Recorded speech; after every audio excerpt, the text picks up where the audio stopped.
Բալենի, ծաղկած բալենի, գիտեք ինչքան առողջարար է։ Նույնիսկ Ճապոնիայում կա հատուկ բալենիների փողոց, որտեղ դու գնում ես ամբողջովին ծաղկած բալենիները քեզ ժպտում են, հոտը շնչում ես, առողջարար է եւ թոքերի, եւ սիրտանոթային համակարգի, եւ ներվային համակարգի, եւ ամենակարևորը, այն ունի բուժիչ հատկություն, որ բարձրացնում է տրամադրությունը եւ ճախրում ես բալենիների այդ փողոցով։ Ինչու? Որովհետեւ այն չափից շատ առողջարար է հենց ինքը իրենով նրա համար, որ պարունակում է մեծ քանակությամբ եւ ծաղիկները, եւ այս նոր ծնված տերևները, եւ պտուղը, եւ նաեւ բալիկորիզը, այն ամբողջովին առողջարար է։ Այս ծաղիկները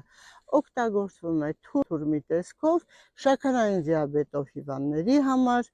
տերևները օգտագործվում է, եթե մենք աղում ենք մաշկային հիվանդությունների համար, նաև տերևները որպես թուրմ օգտագործում ենք, որպեսզի մեր ամբողջ օրգան համակարգերի վիճակը կարգավորի։ Այն նույնպես բուժիչ է նրանով, որ պարունակում է իր մեջ միկրոէլեմենտների, վիտամինների հզոր քանակություն եւ պատկերացնում եք, սիրելիներս, մենք դա օգտագործելով լինում ենք առողջ։ Ես ուզում եմ ասեմ, բալը, կարելի է ասել մեր հայտնի բալը, որ աշխարհում բալ չկա, միայն կա մեզ մոտ այն բալը, որը չափից ավելի առողջարար է եւ սիրտանոթային համակարգի, եւ հակախոլեստերինային է, հակաբորբոքային է, հակամիկրոբային է, այն նաեւ կարգավորում է շաքարի տոկոսը արյան մեջ եւ թույլ չի տալիս, որ մեր օրգանիզմը հիվանդանա ուռուցքային հիվանդություններով, բարձրացնում է դիմադրողականությունը, այն բավականին կալորիականությամբ ցածր է, օգտագործել կարելի է եւ շաքարային դիաբետիկներին, եւ բոլորին, ովքեր խնդիր չունեն անգամ եւ ունեն,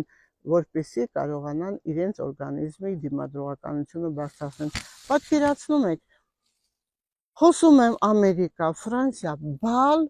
ուզում են, ցանկությունները մեծ է, բայց իհարկե օգտագործում են միայն ով հայերս, որը ամենա հրաշալի Աստծու կողմից ընտրված ազգն ենք, ուղղակի մենք մի քիչ չենք հետևում մեզ, մտածելով, որ առողջությունը հավիտենական է։ Ոչ, սիրելիներս, առողջությանը պետք է հետևես, առողջությանը պետք է դու ինքդ կարողանաս այնպես անել, որ աշխատի քեզ համար ճիշտ սննդակարգով, ճիշտ չափաբաժնով, ֆիզկուլտուրայով եւ ամենակարևորը բարձր տրամադրությամբ, որովհետեւ եթե նервային համակարգը խաթարվում է մարդու, ապա նервային համակարգի խաթարվելուց է սկսում բոլոր հիվանդությունները։ Երջանիկ եղեք, ժողովուրդ ջան, կասեք գումարային խնդիր, իհարկե գումարային խնդիրը շատ կարևոր է, բայց կան, չէ՞ որ ունեն գումարներ, բայց երջանիկ չեն, ուրեմն ապրենք նրանով, որ ունենք արև, որ ունենք հող, որ ունենք հրաշալի բնություն եւ հրաշալի մրգեր, որ աշխարհը չունի։ Առողջ եղեք։